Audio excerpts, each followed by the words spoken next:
Hello అండి. అందరికీ నమస్కారం. ఈరోజు మళ్ళీ ఒక మంచి కథతో మీ ముందుకొచ్చేసాను. కథ పేరు 'అమ్మ చెప్పింది'. ఈ కథను రచించిన వారు రోహిణి భైరవ జోష్యులు గారు. ఇంకా కథ మొదలుపెట్టేస్తున్నానండి. ఆ రోజుతో శాంతమ్మ గారి దశదిన కర్మలు ముగిశాయి. వచ్చిన బంధువర్గం ఎవరి ఊళ్ళకు వాళ్ళు వెళ్ళిపోయారు. చివరగా కొడుకు భార్గవ్, కోడలు ప్రణీత మాత్రం మిగిలారు. నాన్నా, మాతో పాటు ఊరికి వచ్చేయి అన్నాడు భార్గవ్ తండ్రి కోదండపానితో. కోదండపానికి కొడుకు వెంట వెళ్ళక తప్పింది కాదు. ఆయనకు ఇంటి పని ఏదీ చేతగాదు. భోజనానికి కష్టమవుతుందని కొడుకు వెంట వెళ్ళమని అందరూ సలహా ఇవ్వడంతో వాళ్ల వెంట బయలుదేరాడు. శాంతలేని ఆ ఇల్లు కళాకాంతులు లేక బోసిగా కనబడుతోంది. కొడుకు కోడలు కోదండపాణిని బాగానే చూసుకుంటున్నారు. అదొక గేటెడ్ కమ్యూనిటీ. సాయంత్రాలు పార్కులో కూర్చునేవాడు. కొందరు తనలాంటి పెద్దవాళ్ళు అక్కడ చేరి లోకాభిరామాయణం మాట్లాడుకునేవారు. అందులో 2-3 పరిచయం అయ్యారు కోదండపానికి. వాళ్ళు తమ బాధలు చెప్పుకునేవారు. ఒకతని పేరు మోహన్ రావు. ఆయన కొడుకు కోడలు తనను చాలా హీనంగా చూస్తున్నారని చెప్పాడు. బుద్ధి లేక తన ఆస్తంతా కొడుకు ఇల్లు కట్టుకోవడానికి ఇచ్చేశాడట. అతని భార్యను వాళ్ళింట్లో ఒక వంట మనిషిలాగా ట్రీట్ చేస్తున్నారట. ఇప్పుడు చేతిలో డబ్బు లేక వాళ్ళ అవమానాలను భరించాల్సి వస్తోందని చెప్పాడు. ఇంకొకతని పేరు ప్రసాదరావు. ఆయనకు ఒక్కతే కూతురు. భార్య చనిపోయాక ఆస్తి మొత్తం కూతురికిచ్చేసి వాళ్ళింట్లోనే ఉంటున్నాడట. అతనికి కాస్త పెన్షన్ వస్తుందట. అల్లుడికి అతని అమ్మా నాన్నలకు ఈయన కూతురింట్లో ఉండటం ఇష్టం లేదట. రోజు ఏదో ఒక సూటిపోటి మాటలు మాట్లాడతారట. ఇదంతా చూశాక అనిపించింది తానెంతో అదృష్టవంతుడనని. ఆ రోజు పార్కు నుంచి ఇంటికి వచ్చి తలుపు తట్టబోయి లోపల కొడుకు కోడలు ఏదో గొడవ పడుతున్నట్టుగా అనిపించింది. అక్కడే ఆగిపోయాడు. అందులో తన పేరు వినిపించడంతో మరి ముందుకు కదలక వాళ్ల మాటలు వినసాగాడు. మీ నాన్నగారిక్కడ ఉండటం నాకిష్టం లేదు, ప్రణీత అంటోంది. అదేం, ఇదివరకు వాళ్ళెప్పుడొచ్చినా ఎంతో ఆనందించేదానివి. ఇంకా కొన్ని రోజులు ఉండమని అడిగేదానివి గదా, ఇప్పుడేమయ్యింది? భార్గవ్ ప్రశ్నార్థకంగా అడిగాడు. ఇదివరకైతే మీ అమ్మగారు ఉండేవారు. ఆవిడే వంట చేసేవారు. అన్ని పనులు ఆవిడే చేసేవారు. ఇప్పుడు మీ నాన్నగారు నా ప్రాణం తీస్తున్నారు. అమ్మా, మంచినీళ్ళు ఇస్తావా, కాఫీ ఇస్తావా అంటూ ప్రతి చిన్న పనికి నన్నే అడుగుతారు. ఇంకా కోపం వచ్చే విషయం ఏమిటంటే ఫ్యాను, లైట్ వేయడానికి కూడా నన్నే పిలుస్తారు. ఎంత పనిలో ఉన్నా వెంటనే రావాలి. కొంచెం ఆలస్యమైనా చాలా కోపం ఈ మనిషికి. నా ఫ్రెండ్స్తో బయటికి వెళ్ళడానికి కూడా లేదు. ఈయనకు కాపలాగా కొంపలోనే పడి ఉండాలి. అయినా అలా సోమరిగా ఉండే బదులు తన పని కూడా చేసుకోకపోతే ఎలా? ఇలాంటి మనిషిని భరించడం నా వల్ల కాదు, ఆవేశంగా అన్నది ప్రణీత. అదేమిటి ప్రణీత, అలా మాట్లాడతావేం? మా నాన్నకు మొదటి నుండి పనులు చేసుకోవడం అలవాట్లేదు కదా అన్నాడు భార్గవ్. అవునవును, ఈయన మీ అమ్మగారిని ఎంత రొష్టు పెట్టాడో నాకు తెలియంది కాదు. జ్వరం వచ్చినా ఇంటెడు చాకిరీ చేయాల్సిందే. పాపం ఆవిడను ఒక్కసారైనా పుట్టింటికి పంపాడా? పైగా ఆవిడ వైపు వాళ్ళెవ్వరొచ్చినా మహా చిరాకు పడిపోయాడు. ఆ దెబ్బకు మీ ఇంటికి రావటానికే భయపడేవాళ్ళు, కసిగా అంటోంది ప్రణీత. ఈ విషయాలన్నీ వింటున్న కోదండపాని మ్రాన్పడిపోయాడు. ఈ అమ్మాయి దృష్టిలో తానెంత చులకన అయిపోయాడో అర్థమయ్యింది. చప్పుడు చేయకుండా వెనక్కు వెళ్ళి పార్కులో ఒక బెంచి మీద కూలబడిపోయాడు.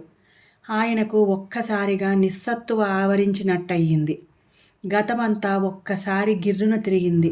అవును, భార్య బతికున్నన్ని రోజులు ఆమెను కాల్చుకు తిన్నాడు. ప్రతి చిన్న పనికి ఆమెను పిలిచేవాడు. ఆలస్యం చేస్తే భరించలేకపోయాడు. పాపం, తనకు పుట్టింటి మీద ఎంత ఆశ ఉండేదో కూడా గమనించేవాడు కాదు. తన ప్రవర్తనకి కారణం తన తండ్రి ఇలాగే ప్రవర్తించేవాడు.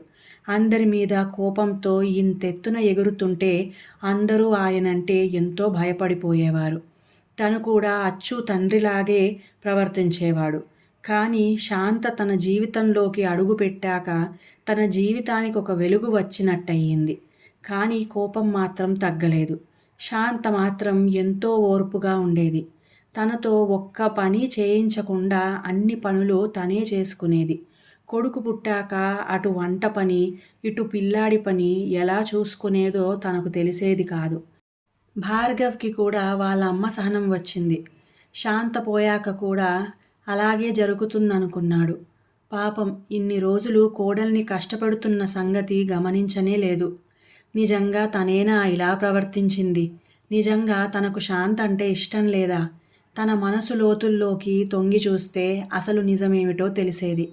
చేతుల్లో ముఖాన్ని దాచుకుని కుమిలిపోసాగాడు. నాన్నా, ఏంటి ఇంకా ఇక్కడే కూర్చున్నారు? ఎంత రాత్రైందో తెలుసా? మీరింతవరకు ఇంటికి రాకపోయేసరికి నేను ప్రణీత చాలా కంగారు పడుతున్నాము. భుజాలు పట్టి కుదుపుతున్న కొడుకును తల ఎత్తి చూశాడు. పార్క్లోని దీపాల వెలుగులో తండ్రి కళ్ళల్లో నీరు మెరుస్తూ కనపడ్డాయి. ఏం నాన్నా, ఎందుకా కన్నీళ్ళు? నా వల్ల గాని, ప్రణీత వల్ల గాని ఏమైనా పొరపాటు జరిగిందా? తమ మాటలు తండ్రి విన్నాడేమో అని ఒక చిన్న అనుమానం మనసులో మెదులుతూ ఉండగా అనుమానంగా అడిగారు భార్గవ. లేదురా, మీ అమ్మ గుర్తుకొచ్చింది.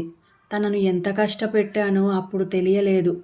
ఇప్పుడే తెలుసుకున్నాను. కానీ నా చేయి దాటిపోయిందిరా. భార్యను ఒక మనిషిగా చూడాలని తెలియని మూర్ఖుడిని. నా వల్ల మీ అమ్మ ఎంత బాధపడిందో. క్షమించమని అడుగుదామంటే నాకు అందనంత దూరాలకు వెళ్ళిపోయింది.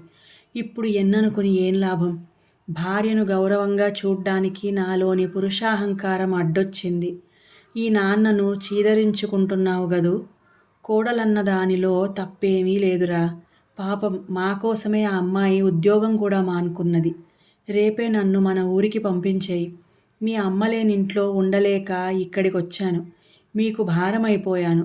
కొడుకు చేతులు పట్టుకుని వేడుకున్నాడు. కళ్ళు ధారాపాతంగా కారిపోతుండగా గొంతు గద్గదమైంది కోదండపానికి. నాన్నా, నీ మనసేమిటో నాకు తెలుసు.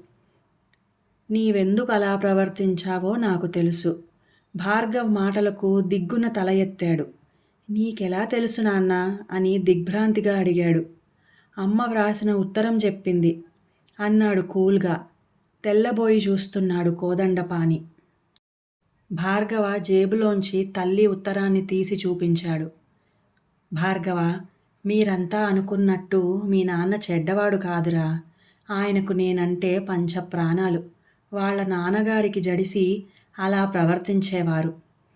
ఎప్పుడైనా నాన్న నాతో ప్రేమగా మాట్లాడితే వీడికి తల్లి తండ్రి అంటే అల్లం, పెళ్ళాం అంటే బెల్లము అని హేళనగా అనేవాడు. మా పుట్టింటి వాళ్లతో మంచిగా మాట్లాడితే ఆలివంక వారు ఆత్మబంధువులు అని ఎద్దేవా చేసేవాడు. పిచ్చిదానా, నేను ముందు పోతే ఎలా బ్రతుకుతావే నువ్వు? భార్గవ మంచివాడే కానీ ఆ వచ్చే అమ్మాయి నిన్ను కష్టపడితే ఎలా అని భయపడేవారు. కానీ ప్రణీత్ వచ్చాక ఆయనకు చాలా ధైర్యం వచ్చింది. మనకు కూతుర్లు లేని లోటు ప్రణీత ద్వారా తీరింది అని ఎంతో సంతోషపడ్డారు. నన్ను పుట్టింటికి ఎక్కువగా పంపకపోవడానికి కారణమేమిటో తెలుసా? నన్ను విడిచి మీ నాన్న ఒక్క క్షణం కూడా ఉండలేరు. మీ నాన్న ప్రతి చర్యను మీ తాతయ్య గమనించేవాడు. అందరూ తనను క్రూరుడనుకున్నా పర్వాలేదు కానీ నన్నెవరైనా ఒక్క మాట అంటే సహించేవాడు కాదు. తను తండ్రిలాగే ప్రవర్తించేవాడు. అప్పుడే మీ తాతయ్యకు తృప్తిగా ఉండేది. ఆయనంటే మీ నాన్నకు చిన్నప్పటి నుండి అంత భయం. నా ప్రేమంతా తనకే దక్కాలనే చిన్న స్వార్థం ఆయనది. అందుకే నన్ను పుట్టింటికి ఎక్కువగా పంపేవాడు కాదు.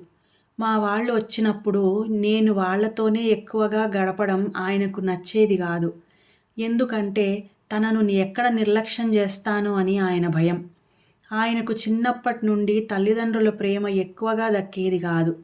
వాళ్లకు కొడుకు మీద ఎంత ప్రేమ ఉన్నా బయటికి ప్రదర్శించేవాళ్లు కాదు. ఆ ప్రేమ నా వల్ల మాత్రమే ఆయన పొందానని నాతో చాలాసార్లు చెప్పారు. ఆయనను అర్థం చేసుకోవడానికి ప్రయత్నించు. ఆయన ప్రవర్తనను అసహ్యించుకోకు. ఒకవేళ నేనే ముందుగా పోతే మీ నాన్నను జాగ్రత్తగా ప్రేమగా చూసుకుంటావు గదూ. ఇట్లు ప్రేమతో మీ అమ్మ. ఉత్తరం చదివిన కోదండపాని వెక్కి వెక్కి ఏడవసాగాడు. నాన్న, అమ్మ పోయినప్పుడు నీవు పడిన వేదన చూస్తే ఎవరికైనా అర్థమవుతుంది. నీకు అమ్మంటే ఉన్న ప్రేమ. తాతయ్య పోయిన కొత్తలో మా ఇంటికి రమ్మన్నా ఎక్కువగా వచ్చేవాడివి కాదు. కనీసం ఎప్పుడైనా అమ్మ నేను హాయిగా ఉంటాము అనేవాడివి. అమ్మ నిన్ను ఎంత గారాబంగా చూసుకుందో నీవు అంతకన్నా ఎక్కువ ప్రేమనే అందించావని అమ్మ ఎప్పుడూ చెప్పేది. కానీ నీవొక తప్పు చేశావు. ఇప్పటికీ అదే కోపం, విసుగు ప్రదర్శిస్తున్నావు. బహుశా ఎన్నో ఏళ్లుగా అలా ప్రవర్తించడం వలన అలాగే ఉండడం అలవాటయ్యిందేమో. ఈ మాట అన్నందుకు క్షమించు నాన్న. నాకు నేనేమిటో తెలుసు. కాబట్టి నాకు నీ ప్రవర్తన ద్వారా బాధ కలగడం లేదు. కానీ ప్రణీతకు కొత్త కదా, అందుకే తను నిన్ను తప్పుగా అనుకుంటోంది అన్నాడు భార్గవ్. మళ్ళీ తనే అన్నాడు, నాన్న మీ కోడల్ని క్షమించండి. తను ఏదో పరాకులో అన్న మాటలను పట్టించుకోకండి. ఇప్పుడు తను అన్న మాటలకు చాలా పశ్చాత్తాపపడుతోంది. తనను ఎప్పట్లాగా మీ కూతురిగా భావించి క్షమించండి. పదండింటికి. తండ్రి భుజం చుట్టూ చేతులు వేసి పొదివి పట్టుకుని నడిపించుకుని ఇంటికి తీసుకుని వచ్చాడు. అమ్మాయికి నా మొహం చూపించలేనురా. చాలా దుఃఖపడుతూ సిగ్గుపడుతూనే ఇంట్లోకి అడుగుపెట్టాడు. మావయ్య గారు, ఇంత రాత్రి వరకు మీరు రాకపోతే మేమెంత కంగారు పడ్డామో తెలుసా? మీ మనవరాలు మీకోసం తాతయ్య ఏరి అంటూ ఏడుస్తోంది. రండి భోంచేద్దాం. ఈరోజు మీకిష్టమైన బెండకాయ వేపుడు చేశాను ఆప్యాయంగా అంటున్న కోడలి మొహం చూడలేకపోయాడు. తాతయ్య! మనవరాలు ప్రజ్ఞ కోదండపాణి దగ్గరకు పరుగున వచ్చి చుట్టుకుపోయి ఏడుస్తోంది. తాతయ్య, మమ్మల్ని వదిలి వెళ్ళిపోతావా? వద్దు తాతయ్య అంటున్న ప్రజ్ఞను దగ్గరకు తీసుకుని, లేదమ్మా, మిమ్మల్ని వదిలి నేనెక్కడికి వెళ్ళను. ఈ తాతయ్యను క్షమించు తల్లి అన్నాడు రుద్ధమైన కంఠంతో. అందరూ ఆనందంగా భోంచేశారు. ఆ రోజు నుంచి ప్రజ్ఞను స్కూల్లో దింపి రావటం, సాయంత్రం స్కూల్ నుండి తీసుకురావటం, తరువాత ఆ అమ్మాయితో హోంవర్క్ చేయించడం చేసేవాడు. బజారుకెళ్ళి కూరలు తెచ్చి ఇచ్చేవాడు. కోడలు వద్దన్నా వినకుండా కూరలు తరగటం, అన్ని పనులలో సహాయం చేయటం చేసేవాడు. ఒకరోజు, అమ్మాయి, నీ పేరిట ఏదో కవర్ వచ్చింది చూడు. కవర్ ఒకటి ప్రణీత చేతిలో ఉంచాడు. అది తెరిచి చదివిన ప్రణీత మొహం ఒక్కసారిగా వెలిగిపోయింది. అంతలోనే నీరసంగా ఆ కవర్ను టేబుల్ మీద పడేసింది. ఏం కవరమ్మా అది? ఏముందందులో అని అడిగాడు కోదండపాణి. ఎప్పుడో అప్లై చేసిన ఉద్యోగం ఇప్పుడు చేరమని వచ్చింది. ఇప్పుడు నేనా ఉద్యోగం చేయలేనులేండి అన్నది నిరుత్సాహంగా. ఉద్యోగం వచ్చిందా? ఎంత మంచి వార్త చెప్పావమ్మా. ఉద్యోగం దొరకడం గగనమైన ఈ కాలంలో నీకు దొరికింది. తప్పకుండా చేరు. ఇప్పటి పరిస్థితులలో భార్యాభర్తలిద్దరూ సంపాదిస్తే గాని ఈ ఖర్చులు భరించలేరు. నువ్వు ఆ ఉద్యోగం ఎందుకు చేయనంటున్నావో కారణం నాకు తెలుసు. నువ్వు ఉద్యోగానికి వెళితే నేను ఇబ్బంది పడతానని భయపడుతున్నావు గదూ. నేను పూర్వపు మావయ్యను కాదమ్మా. నీవు ఉద్యోగానికి వెళ్తే ఇంటిని ప్రజ్ఞను నేను చూసుకోగలను. నీకు నా మీద నమ్మకం లేకపోతే నేను మన ఊరి వెళ్ళిపోతాను.